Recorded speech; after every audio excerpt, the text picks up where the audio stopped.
ఇప్పుడు దీనిలో 4 అంశాలు ఉన్నాయి ప్రస్తుతం పార్లమెంట్ పెట్టింది. ఒకటి, మహిళలకు ప్రాతినిధ్యం పెంచడం కోసం ఏర్పాట్లు.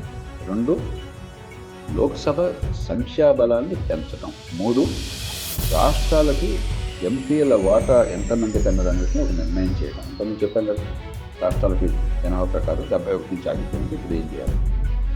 4, ఏ సంఖ్య నిర్ణయం అయితే ఆ సంఖ్య అసెంబ్లీ పార్లమెంటు స్థానాలకు పునర్విభజన చేయడం. 4 కలగపలు మన దేశంలో అర్థబద్ధమైన చర్చ లేదు, విషయాల మీద అవగాహన లేదు. గుడ్డెద్దు చెలో పడ్డట్టుగా అదిగో పులింటిదిగో తోక, దున్నపోతుంది అంటే దూరం కలిపేయడం, ఇట్లాంటి చర్చ వచ్చింది. వేరు వేరు అంశాలు కానీ ముడిపడి ఉన్న అంశాలు.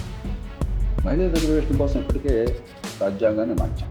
చర్చగా పక్కన పెట్టారు, అప్పుడు కలిసాక ఒక రాజ్యాంగం మార్చాం.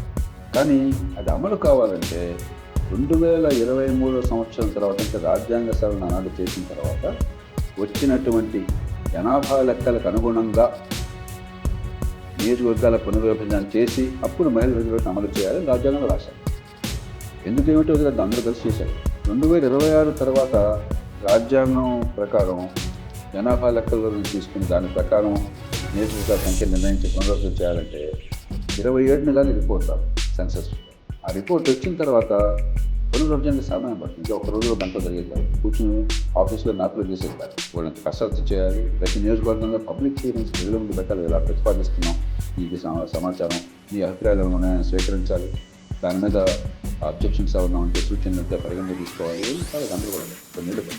ఆ సమయం ఉండదన్న కారణంగా ఇప్పుడు ఏంటంటే ఏ జనాభా ప్రాతిపదికగా పునర్విభజన చేయాలి. 3వది, ఏ జనాభా ప్రాతిపదికగా సీట్లను కేటాయించాలి రాష్ట్రాలు. గతంలో ఉన్నట్టుగా సీట్లో 1971 నుంచి ఉన్నట్టుగా ఆ సీట్ల సంఖ్యని కొనసాగించాలా, లేకపోతే మార్చాలా. 4వ అంశం, దీనికి సంబంధం లేకపోయినా కూడా ఏదో ఉద్దేశంతో పెట్టారు.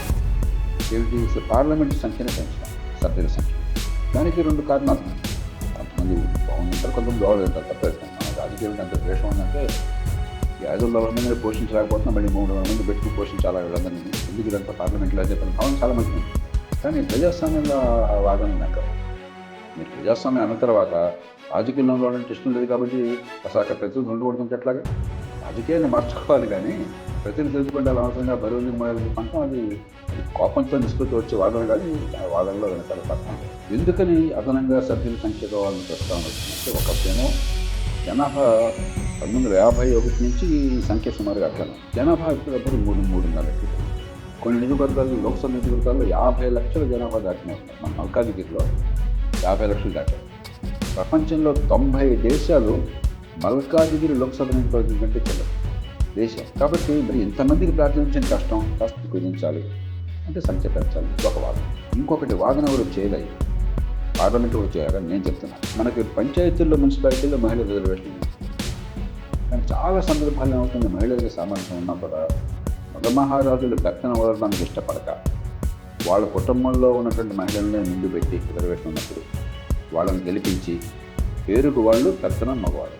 ఉత్తరాదిన దీన్ని పంచపతిలు అంటారు. అంటే సర్పంచులు పంచపతి, పేరుకు సర్పంచ్ మహిళ ఉంటుంది, కానీ పెత్తనం చేసేవాడు భర్త. ఇది కొంచెం తగ్గించాలంటే ఈ ప్రపంచం మన దేశంలో అందరూ తెలుసు కదా, ఎమ్మెల్యే ఎవరైతే వాళ్ళు కొడుకేసి ఎమ్మెల్యే కావాలి. మనకి కొత్తగా చూడటం కాదు కదా, నేను ఊహాగానం కాదు కదా. పార్టీ నాయకులు అయితే కొడుకే పార్టీ నాయకుడు కావాలి. ఇదిగా మన దేశంలో జరుగుతున్నది. రాజకీయ పేరుతో మన యువతకు అవకాశం లేదు, నాయకత్వ ఇష్టం ఉన్న వాళ్ళకి అవకాశం లేదు, సామర్థ్యం ఉన్న వాళ్ళకి అవకాశం లేదు, నిజాయితీ వాళ్ళకి అవకాశం లేదు. కాబట్టి సీట్లు పెంచితే కనీసం ఉన్న సీట్లు స్థానచలనం కాకుండా పోకుండా ఉంటే, ఇప్పుడు నా సీటు నేను ఎంపీగా ఉన్నాను, నా సీటు పోయింది, అరే నా సీటు పోయింది కాబట్టి మళ్ళీ నా సీటు వచ్చేదాకా, మగవాళ్ళకి వచ్చేదాకా మా ఇంట్లో వాళ్ళని పెడతానే అవకాశం ఎక్కువ ఉన్నది.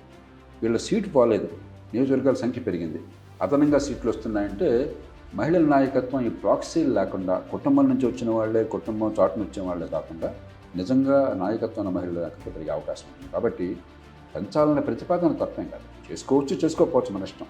పెంచకపోతే నష్టమేం లేదు, అదేమి చేయాలనే నిబంధన లేదు. ఆ ప్రతిపాదన పెట్టాం. ఈ 4 అంశాలు వచ్చినాయి.